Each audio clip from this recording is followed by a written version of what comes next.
Okay, welcome to the final video for Paper 3, Weimar and Nazi Germany, and this is looking at key topic 4, which is looking at life in the Nazi dictatorship. So this key topic identifies life for women and the policies towards women and whether they're effective or not, but also the life of young people and children, so through youth groups, but also through education.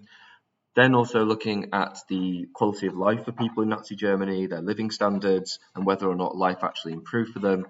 Looking at the economic recovery and whether or not the Nazis did achieve an economic miracle or not. And then finally looking at the changing attitudes towards minorities and finally the attitudes towards Jews.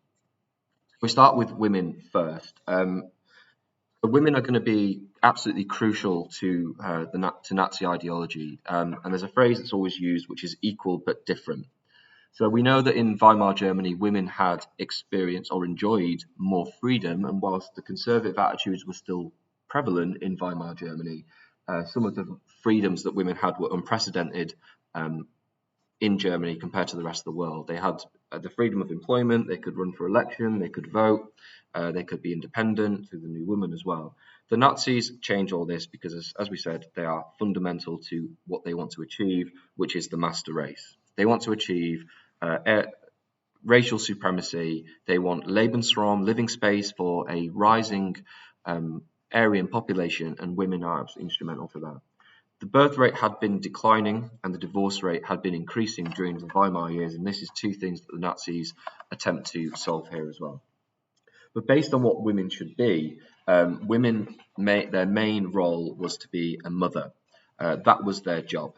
There was a phrase in Weimar Germany called double earners, which was a derogatory term used to women who worked but also had a family. For many conservative people, they believed that the woman's job was in the home as domestic as well.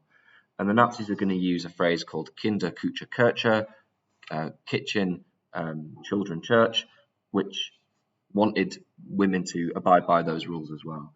They also thought women should have a natural look. They shouldn't need makeup. They should be naturally beautiful. They should wear simple clothing, more like almost like they're peasants, like rural people. And the image on the right kind of shows this ideal Aryan woman. The man is in the fields working. She is there with the baby at her breast. That is what she's doing. That is her role as the mother as well. But also, they wanted them to raise the family as well, and they wanted them to increase the birth rate as well. So we saw the Mother's Cross that was introduced as well, which was given as an award for women for the number of children they had. So bronze, 4 children, all the way up to 8 for gold, and 10 children were expected to name their child after Hitler and call him Adolf as well. And they would have received recognition from Hitler Youth members who had to swear if a woman went by, using the Nazi salute as well. So that's the kind of what they want from women. But some of the ideas to get that is they set up groups as well. So we see the Deutsches Frauenwerk, so the DFW, and this was set up, and lots of organizations are formed into the DFW, and this is where they're going to coordinate. Again, we spoke about that before. The Nazis like to coordinate and control and Nazify as well. And this was led by a woman called Gertrude Schultz-Klink, and through this, women were expected to learn how to be a mother as well. So they set up schools as well. They set up Reich bride schools and mother schools to teach women how to be a mother, how to look after their child as well. To get that birth rate going, though, they announced the law for the encouragement of marriage as well. So this gave a loan of up to 1,000 marks, which was about 8 months' wages at the time as well. So it was a lot of money. And for each child you had, you didn't have to pay back 250 marks. So if you had 4 children, you received 1,000 Reich marks, 8 months of wages for free. And again, so it was a financial incentive there too. But the Nazis also changed the divorce laws as well to encourage childbirth as well. So if a woman could not have children, the law encouraged the man to get a divorce as well. So the woman could not get out of a divorce, essentially out of a marriage, but a man could if she could not produce children too. But more kind of in a darker sense, there's also the Lebensborn program, which is set up by the SS and Himmler, which essentially became brothels for SS men to impregnate Aryan women to create genetically pure children as well. Around 11,000 children are born through the Lebensborn program during the Nazi regime as well. Obviously, we talked about those rights that the women had before. So from 1933, women are banned from professional jobs, so they were no longer allowed to be teachers, doctors, civil servants. By 1935, around 360,000 women had actually given up work as well. Women were not allowed to be judges or lawyers. They couldn't do jury service. So they could work, but they were mainly designed to work in agricultural fields as well. We actually see the rate of employment in women actually go up, but they're also banned from university as well, and they're not allowed to do that too. But there was 5 million women in work in 1933, and there were 7 million women in work in 1939. As the years go on, Germany needed people to work in factories, it needed people to work in agriculture, so they're actually quite hypocritical. So that's where the debate comes with how effective the Nazi policies towards women were. Now, based on the youth then, so again, Nazis see young people as a key area to develop Nazi ideology from a young age and to indoctrinate these people. So we see a series of youth groups that are set up, and again, we see very similar attitudes towards women. So we see the German League of Maidens is set up, or the BDM as it's called, for 10 to 14-year-olds. And up to 21 actually. So you had the young maidens, 10 to 14, then you had the German League of Maidens, which was 14 to 21 as well. And they did very similar things to what those things were happening in mother schools as well. So they were trained to cook, iron, make beds, sew, become a housewife, domestic, but also taught the importance of racial hygiene, who to eventually have a child with, make sure that you're keeping yourself clean in a racial point of view, so only being with other Aryan people, but also they were encouraged to be sporty, physical character building exercises, camping, marching, sport, and you can see some of the images there. The boys also were split into different groups as well. So you had the little fellows, so the Der Pimpf, and this was 6 to 10. You had the Deutsche Jungvolk, the German young people, and then from 14 to 18, you had the Hitler Youth as well. And again, these were camps designed to prepare the next generation for Nazi ideology. So they had to swear an oath of loyalty to the Führer. They had to report anyone for those who were being disloyal to Hitler, including their parents. That would have created rifts. They were forced on camping expeditions, sports. They were taught to be ruthless and to be the best. They also had military training. So by 1938, 1.2 million boys had been trained in small arms. They had specialist training for naval training. They did map reading, all sorts as well. And again, they're trying to create the next generation, and the ideology is indoctrinated from a young age too. Education was no different, and Bernhard Rust is the Nazi education minister, who famously says the whole function of education is to create Nazis. The Nazis take over all of education, and again, through this idea of Gleichschaltung, they Nazify the entire curriculum. But first, what they do is they pass a law which gave the Nazis the power to sack teachers and head teachers. 180 secondary teachers are sacked by Bernhard Rust, anyone who was deemed unsympathetic. They also create something called the National Teachers League as well, which ran courses for how to teach Nazi ideology, and 200,000 teachers had attended those courses by 1939. They had to swear an oath of loyalty, and all children also had to swear and Heil Hitler at the start of each lesson, and Nazi flags and images of Hitler adorned the classrooms as well. So lots of the curriculum was changed, so a lot of was removed and censored as well. In 1935, all textbooks had to be approved by the Nazis. History was essentially rewritten. The stab in the back myth was emphasized. The socialists were evil. The Jews were planning to take over. Mein Kampf was made a compulsory text as well. There was more emphasis on PE. So PE was doubled, again making this idea that they wanted strong, healthy soldiers and strong, healthy mothers. And subjects like mathematics were changed to make them more useful. So they were used to help students understand how to create chemical explosions or how tanks operate and such as that as well. Now, looking at then the support and the living standards of Nazi Germany and whether life actually improved for them, we already talked about the KDF in the previous video. Obviously, this was the Strength Through Joy campaign, which was designed to give people free holidays, cheap activities as well. And I said in the previous video that around 8 to 10 million people had benefited from the KDF by 1938. Millions of people are involved in going to different sports events, museum tours, lectures, but the Volkswagen car, which was promised, never actually materializes, and it never, in the end, the Nazi government was too focused on rearming in the mid-1930s, getting ready for the Second World War, to actually give people the Volkswagen. And also the holidays and cruises that were promised. There were some people who did go, but only around 700,000 people actually participated in those. So whilst the Strength Through Joy campaign obviously was beneficial for quite a lot of people, the headline kind of things that the Nazis promised never actually materialized. The Beauty of Labour campaign is also created, and this was meant to create better facilities for people at work, better showers, toilets, canteens, swimming pools, and this is all controlled by the German Labour Front, or the DAF, shown by the image on the bottom left there.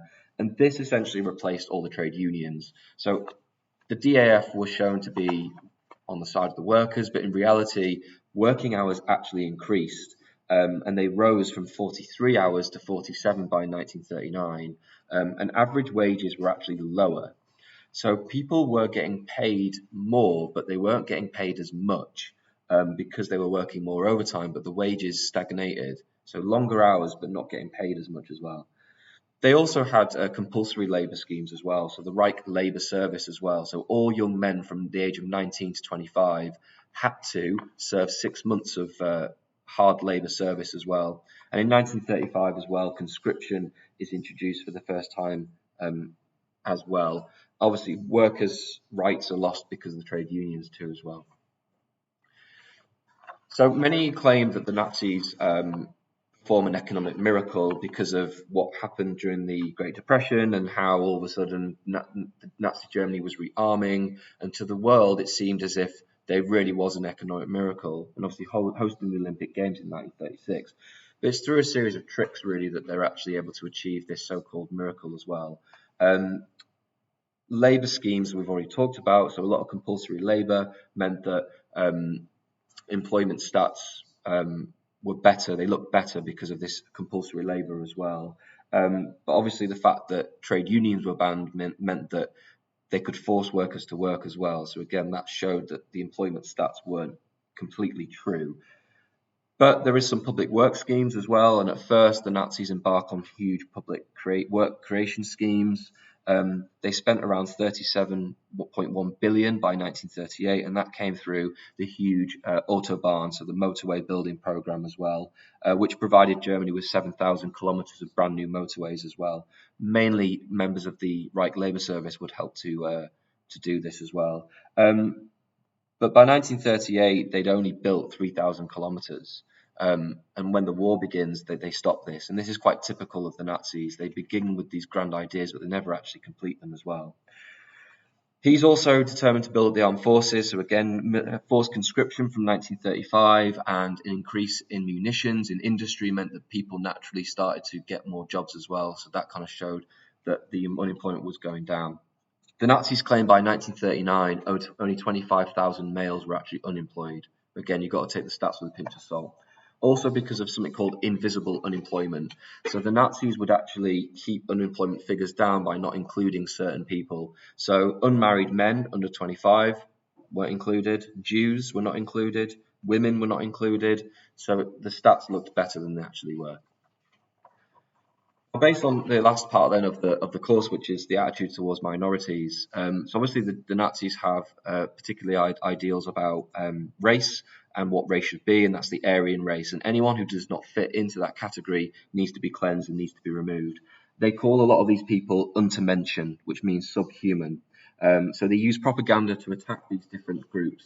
So Slavic peoples, anyone who had disabilities, whether that be physical or mental, anyone who had a traveller heritage, so the Roma gypsies who lived in Germany as well. Anyone who was deemed homosexual, alcoholic, homeless, or people who the Nazis called work shy as well. And these people are targeted through the law, but they're also targeted through violence as well. So a series of laws are passed, such as the law for the prevention of hereditary disease, which meant that people who had certain diseases had to be forcibly sterilized as well. So this was anyone who had a mental illness or was maybe epileptic or deaf or blind, and operations were used to prevent these people from having children. 400,000 people were sterilized by 1939. We also see laws passed to ban gypsies from travelling in groups as well. They had to carry identity cards that we know is used on the Jews as well. And voluntary castration was offered as an alternative for prison. So actually the physical removal of the genitals was used as a deterrent, or you go into a concentration camp as well. So many of these people who were gay were actually that's what happened to them there as well.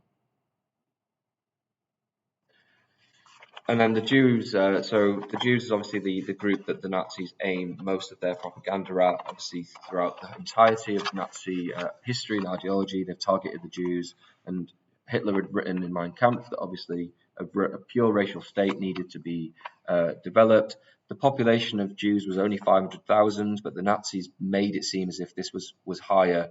And they use propaganda, they use legislation, they also use violence to target Jews as well. It starts off not as radical as it gets. There's boycotts of Jewish shops in April of 1933. But this isn't as really popular because the German population were not indoctrinated by this point. As time goes on, more and more laws are passed against Jews. So in 1933 to 34, they're banned from using public parks, from using playing fields and swimming pools, sitting on park benches as well.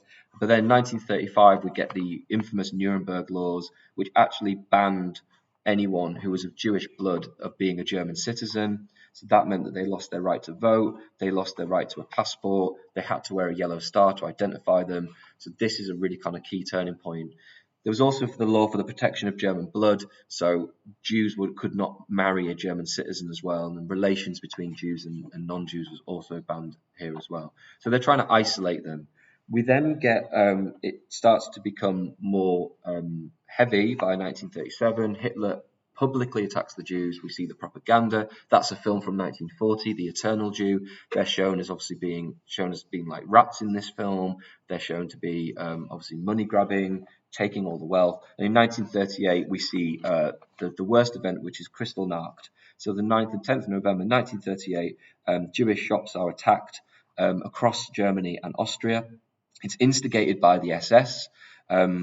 Some Germans were involved in this, but not all. But the Nazis made it seem as if the whole German population were involved as well. 814 shops, 171 homes, 191 synagogues, Jewish places of worship, are destroyed. 100 Jewish people are killed, and thousands are sent to concentration camps as well. So we can see that over time, the attitude towards the Jews becomes ever more extreme and more radical. In 1942, which is out of the course, is when the Nazi command decide actually on the final solution, which is to murder the Jews. So that is the end of key topic 4, which looks obviously at the life of women and children, looking at the economy and whether or not all of these policies were effective. And that's always the debate that you need to look at when looking at this part of the course, is what was the Nazi policy, how effective was it, and how successful was it? Thank you for listening.